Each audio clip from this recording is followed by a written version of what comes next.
तो सबसे पहले मैं अभी हम लोग जो आए हैं ये WG9 लोको है, जहाँ पे हम लोग देखने जा रहे हैं कि इसमें जो फायर एक्सटिंग्विशर होता है बड़ा वाला, इसको ऑपरेट कैसे किया जाता है, इसकी जानकारी पूरा देंगे। तो हमारे पास जो है CO2 का फायर एक्सटिंग्विशर काफ़ी बड़ा वाला रखा जाता है, जिसे फिक्स्ड फायर एक्सटिंग्विशर के नाम से जानते हैं।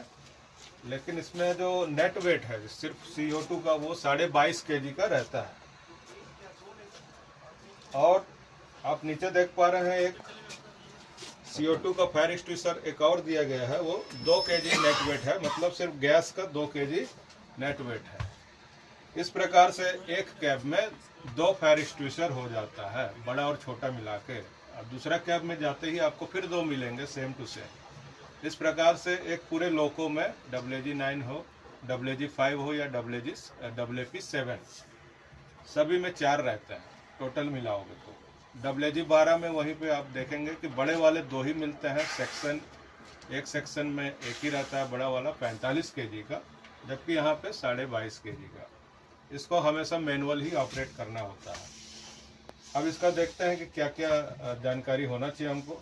तो इसमें लिखा है HPT 15/6/2023, इसका मतलब हाइड्रोलिक प्रेशर टेस्ट हुआ है।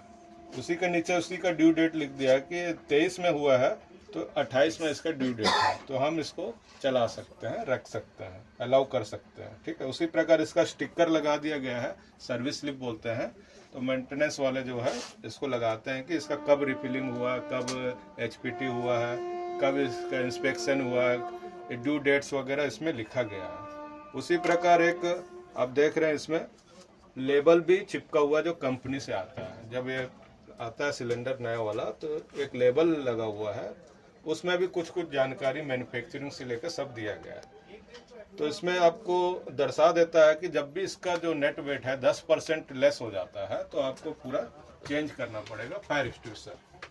अभी 22.5 kg है, तो उसका आपको 10% आपको करना है, तो करीब करीब 2.25 आएगा। उतना लेस हो गया तो आपको इसको पूरा चेंज करना पड़ता है। ये एक जानकारी है। ड्यू डेट होने से भी इसको चेंज करना पड़ता है, फिर दूसरा लगा देते हैं। ये सब जानकारी एक असिस्टेंट लोको पायलट को होना चाहिए। उसी प्रकार ऑपरेट जब करना रहता है तो गलतियां करते हैं और कन्फ्यूजन बहुत ज़्यादा है, इसलिए इसको वीडियो बनाया जा रहा है। तो इसमें क्या होता है कि 2 वाल्व दे दिया गया, बाकी जगह 1 वाल्व होता है तो कोई कन्फ्यूजन नहीं था, 2 वाल्व दे दिया गया। तो CO2 का जो है खुद का एक रहता है, इस वाल्व का नाम है, इसके ऊपर रहता है ऑपरेटिंग व्हील। तो जब भी इस वाल्व को ओपन करना है तो ऑपरेटिंग व्हील से करना पड़ता है। और उसी के बाद जो कनेक्ट किया गया है, एक गेज को तुरंत कनेक्ट कर दिया गया है वाल्व असेंबली से डायरेक्ट। तो गेज जो है आपको बताएगा कि इसमें कितना प्रेशर है। जैसे गेज खत्म होता है, कटआउट कॉक दे दिया है, और यहीं से एक पाइपलाइन होस पाइप जो है आपको दे दिया गया है, जो कि मशीन रूम के अंदर जाता है और तुरंत कनेक्ट होता है स्टेनलेस स्टील के पाइप से। अब ऑपरेट करने का जो तो सबसे पहले आपको ये रहना चाहिए दिमाग में कि ये वाकई में भरा है कि कम है, तो कम है तो कितना है, ये सब जानकारी होना चाहिए। क्योंकि अगर आग नहीं बुझा पाया तो आपसे पूछा जाएगा अधिकारी द्वारा कि आप आग क्यों नहीं बुझा पाए। तो आपको ये मालूम होना चाहिए कि भाई हाँ इसमें कम था तो कितना था। ये सब जानकारी के वजह से ही एक गेज दिया गया है। तो सबसे पहले आप इसको ऑपरेट करेंगे, किसको, ऑपरेटिंग व्हील। ये तो क्लोज है ही है, क्योंकि देख रहे हैं क्रॉस है इसका हैंडल, ये क्लोज है। आपको इसको एंटी क्लॉकवाइज घुमाना है, लेकिन उससे पहले इसमें सील लगा हुआ है वायर का, इसको हाथ से ही पकड़ के खींच देने से टूट जाता है, निकल जाता है। उसके बाद इसमें एक सेफ्टी पिन, आप उसको वर्टिकली रहता है, उसको ऊपर उठा देंगे तो निकल जाएगा। तो ये फ्री टू ऑपरेट हो जाता है, तो आप ऑपरेट कर सकते हैं। तो एंटी क्लॉकवाइज जैसे घुमाएंगे आप, तो इसका जो है प्रेशर बता देगा कितना है। मिनिमम 50 kg/cm² होना चाहिए, या 50 बार बोलते हैं जिसको। और उससे मैक्सिमम होता है इसमें 80 भी, 90, 100 भी हो जाता है, लेकिन मिनिमम 50 बार होना ही चाहिए आज पर इलेक्ट्रिक लोको शेड का रूल। जैसे आपने प्रेशर देख लिया कि हाँ भाई इसमें 50 से ऊपर है, तो बस इसको बाद में ओपन करना है। इसको कर ही चुके थे, अब इसको कर देना है। इसको ऐसे करना है, बस इसके पैरेलल में रख देना है, ये बस यहीं क्लोज हो जाता है। इसको दबाने से इतना ही तक जाएगा। इसका मतलब है ये ओपन हो गया। ये है सही प्रोसीजर, ठीक है। तो हम देखते हैं कि वाकई में इसमें प्रेशर कितना है, अभी चेक कर लेंगे। देखिए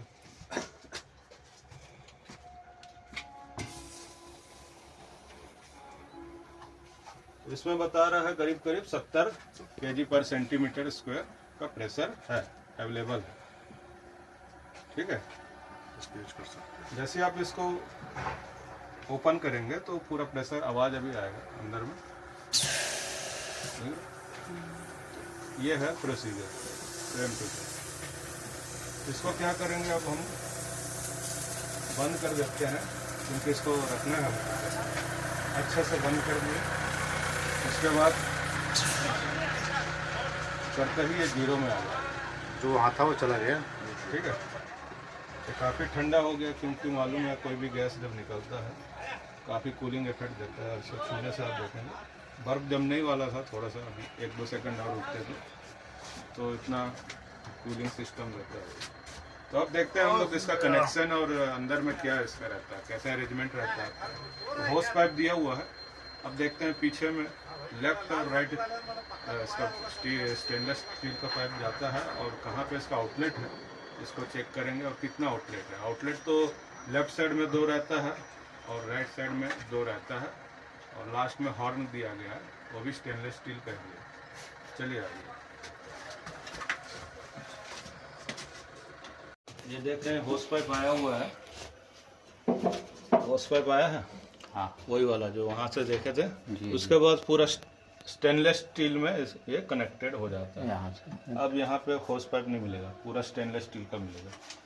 चलिए, ये राइट साइड है, और इसी का कनेक्शन आप देखेंगे कहाँ गया, हाँ वहाँ से कनेक्टेड है। चलिए, लेफ्ट साइड राइट साइड दोनों इंटरकनेक्टेड होता है। ये नहीं कि इधर लेफ्ट में था तो इधर ही रहेगा, ऐसा नहीं है, वहाँ पे इंटरकनेक्शन भी है। आ जाइए,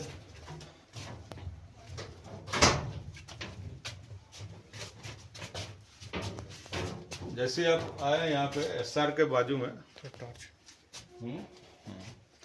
ये देख रहे हैं स्टेनलेस स्टील पाइप, और जो गिलास हम लोग पानी पीते हैं उसी प्रकार का है ये वाला जो ग्लास है, ये वाला है ना स्टेनलेस स्टील का, उसको हॉर्न बोला जाता है। ये एक आउटलेट आपको मिल गया यहाँ पे। उसी तरह यहाँ राइट साइड दिखाएंगे, ये वाला, हाँ ठीक है।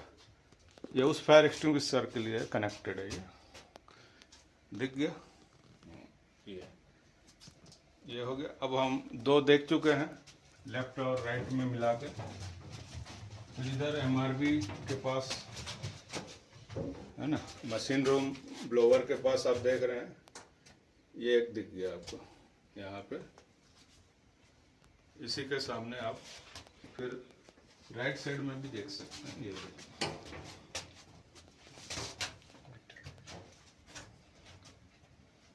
तो जो ओसीबी है, ओसीबी के जस्ट बाजू में आपको ये मिल गया। अब आइए इधर थोड़ा सा दूसरे कैब में हम लोग आ रहे हैं। वही स्टील पाइप आ रहा है, लेकिन यहाँ पे देख पा रहे हैं हम लोग स्टील पाइप इधर भी चले जा रहा है।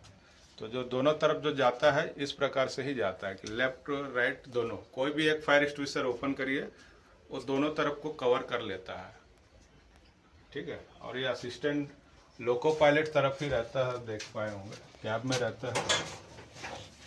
यहाँ दूसरे कैब में आ चुके हैं हम लोग, असिस्टेंट लोको पायलट जो लॉकर है उसमें है।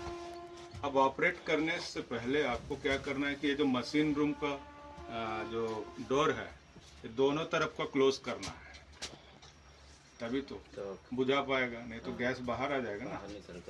छोटा आग रहने से आप छोटा फायर एक्सटिंग्विशर का प्रयोग करेंगे, क्योंकि आप जा पा रहे हो वहाँ तक, छोटा आग है तो 2 kg वाला फायर एक्सटिंग्विशर का लेके बुझाने की कोशिश करेंगे।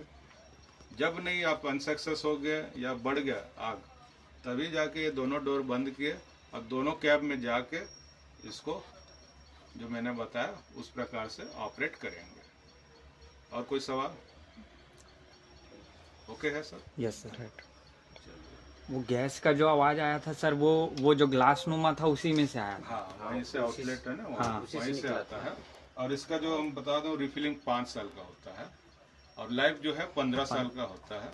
HPT जो इसको हाइड्रोलिक प्रेशर टेस्ट बोलते हैं वो भी 5 इयर्स का होता है और जो इंस्पेक्शन होता है वो 3 मंथ्स का होता है।